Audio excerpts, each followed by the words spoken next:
So this is our 7th Q&A session where I answer your sartorial questions. Let's get down to it.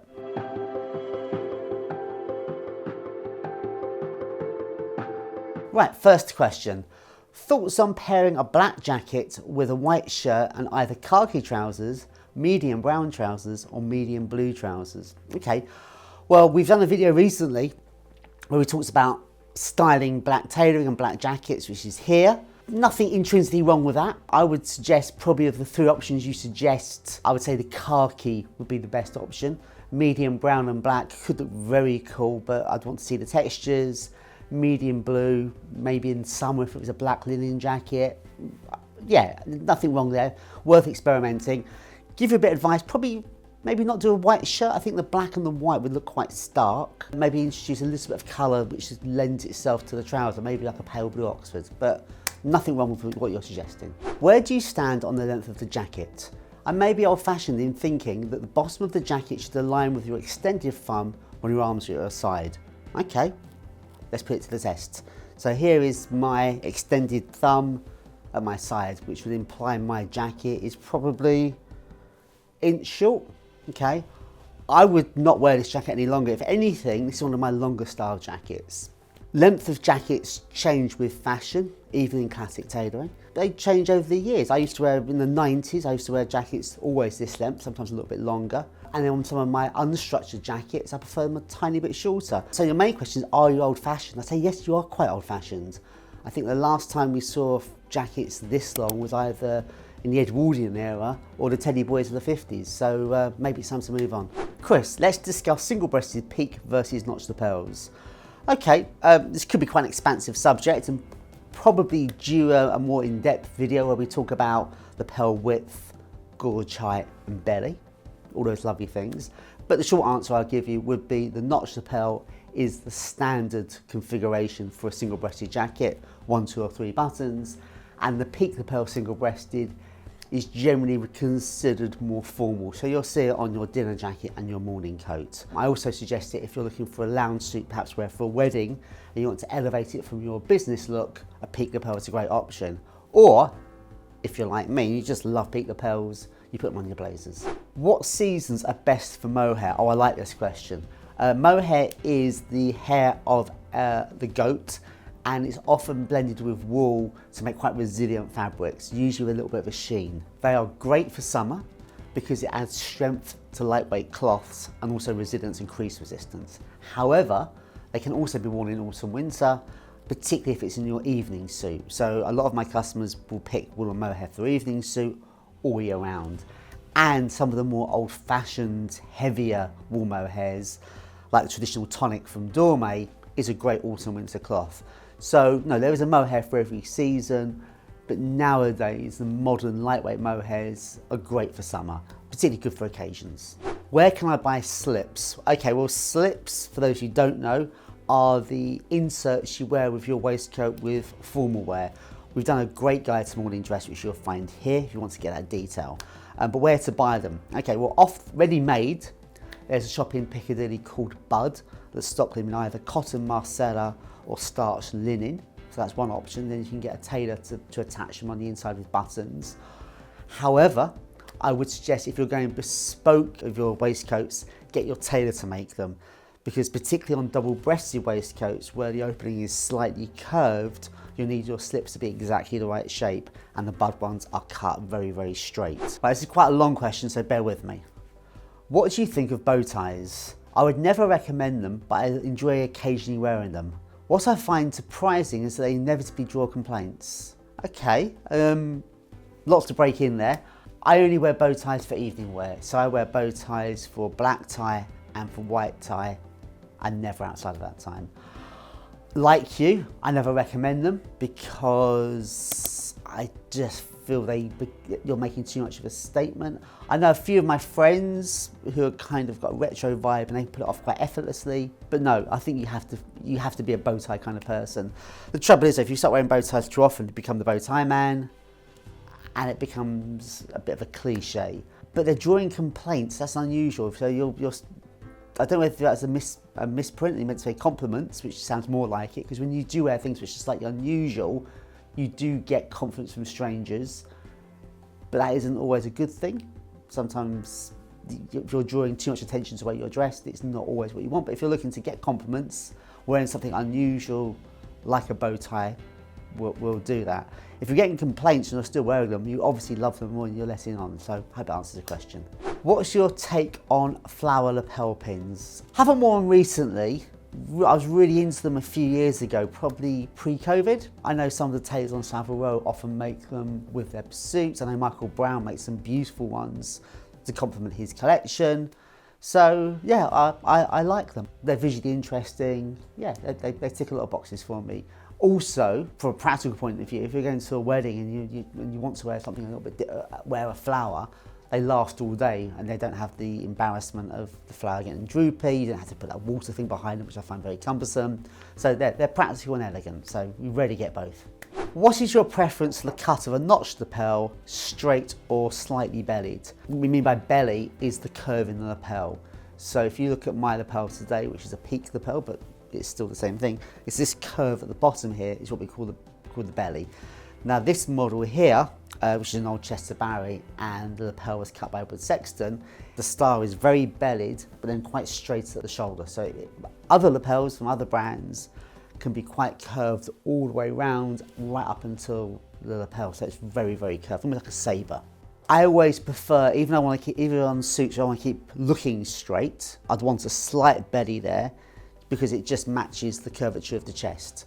And if you put it very, very straight, it doesn't sit as well. So I think even I would always want just a slight belly in my lapel. Every brand I've worked with would have just a suggestion of belly. If you want to exaggerate it, I think it works better on wider lapels. So yeah, I like both. It depends on the overall style and the taste of the garment. But for me, excessive belly goes with wide lapels and strong shoulders and rope sleeve heads. So I hope that answers your question. Any advice on wearing sports coats in a tech company without feeling like you're trying too hard? Okay, well, tech company is quite a broad term. I understand the whole Silicon Valley thing and everyone dresses down and they wear sweatshirts and jeans and even wearing socks is considered overdressed. I've heard all those and read all that. Some tech companies are still quite formal and it's not out of place to wear tailoring. I would say for tech companies or for any corporate environment, and I've covered this before on this video, is you need to follow your culture to fit in and be successful. If your boss particularly is wearing chinos and polo shirts and you're wearing a three-piece bespoke suit, it might not give the right impression. If you feel that wearing a sports coat and most people are wearing maybe knitwear, I would say we'll start with the most informal, casual type of sports coat. Maybe go for a plain colour in a neutral shade, something unstructured, something softly structured. But maybe they need to something like a field coat or something like more like a safari sort of hybrid type jacket, something sort of soft shoulders, maybe multiple pockets, rather than a full-on heavy tweed. So approach with caution and err on the casual side and fit in with your corporate culture. Can you advise how to look after leather shoes, particularly the soles, to best effect? Okay, well that's quite an expansive subject. I think this deserves a longer answer because there's all sorts of things of cleaning, nourishing, polishing.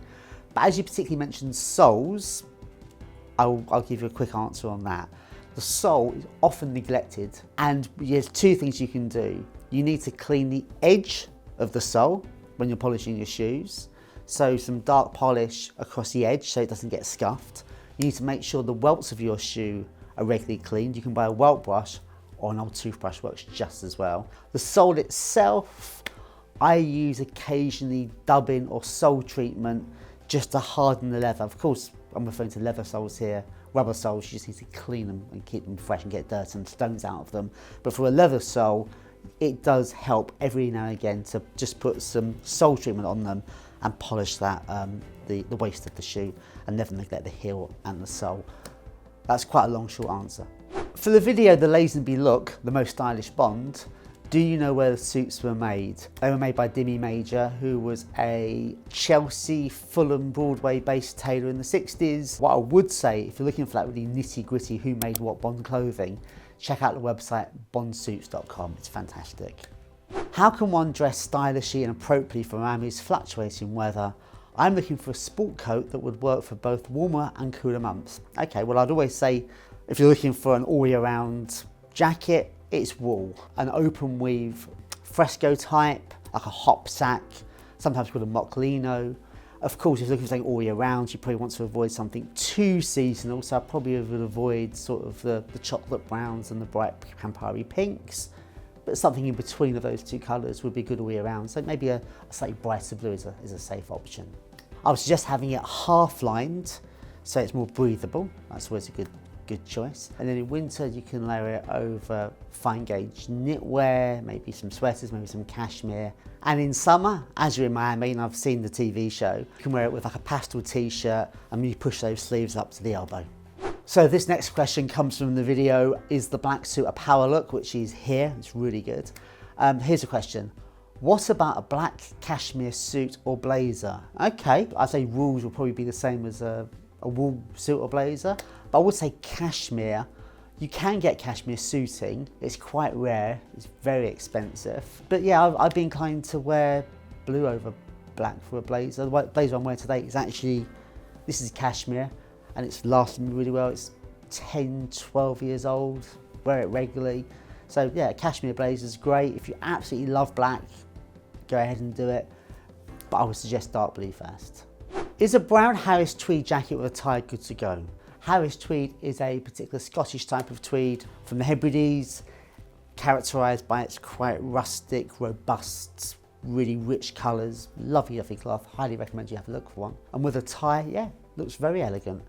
Probably go more for maybe like a plain shantung to sort of do a little texture mixture, maybe a stripe that looks nice. In fact, now this jacket here, I know this is not at all a Harris tweed, but the colouring could be similar. This is a great combination. My favourite sort of chambray shirt, a shantung stripe tie. That would look great with a Harris tweed. I'm thinking about getting a made-to-measure navy double-breasted blazer, and I'm having difficulty deciding what type of buttons to go with. Not always, you know, that important, because buttons can be changed. It's not like saying what lapel shape I want, or do I want a ticket pocket. Buttons can be changed, and I often change buttons on my blazers over the years just to give it a second life.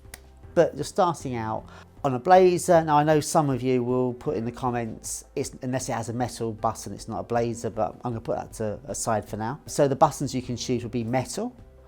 They could be domed, they could be antique, they could be gold, they could be brass. Other options would be things like mother of pearl. Now my blazer today has grey mother of pearl buttons. Other types you can use would be dark brown horn, which is a very subtle look. That's great perhaps if your blazer is more of a summer look, maybe it's in the linen. Or the most conservative option would be things like navy horn as well. Danger there, of course, it might look a little bit like a suit jacket and not enough like a blazer. One final thing, if you do go for metal buttons, make sure you get them plugged. That's where the shank of the button is attached inside of the cloth and they lie perfectly flush. It really lifts it up. What could be done about a shirt collar that fits nicely around the back but is slightly wide in the front? Can this be adjusted easily? No, you can't adjust a shirt collar. You can make it a bit smaller, I guess. Some people move the button 1/4 of an inch to make it a bit smaller. That might help. But then of course you're going to ruin the tie space and it hasn't been designed that way. 1/4 of an inch you'll get away with. So I would say try moving the button a fraction. If that doesn't really help, I'm going to suggest going for bespoke shirts, I'm afraid, because it's just how you stand. Perhaps you stand quite upright. You're standing with your neck back. It's unusual. I haven't seen this very often. I often have customers where they find the shirt is very tight at the front and there's a gap at the back. So you need to have, on a bespoke shirt or made to measure, on a better made to measure, you can actually lower the shirt so it accommodates your neck better.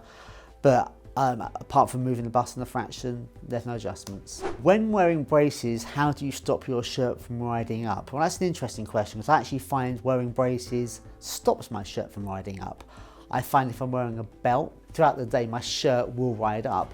Whereas with braces, because the trousers are looser, I find I stay in place all day quite comfortably, so that's why I like wearing braces. However, if you're finding you're having problems with your shirt riding up and it's quite annoying, you can actually buy shirt stays. So you can actually have something which attaches to the bottom of your shirt, attaches to your socks, and keeps everything in perfect place. So if it's really bothering you, I'd recommend getting some of those. So if you're looking to get a set of shirt stays, check out a company called Sharp and Dapper, run by a friend of mine in London. Fantastic quality, great product, and there is a link in the description below. Well, I hope you found that interesting. I love answering your questions, so please keep them coming in, and don't forget to subscribe.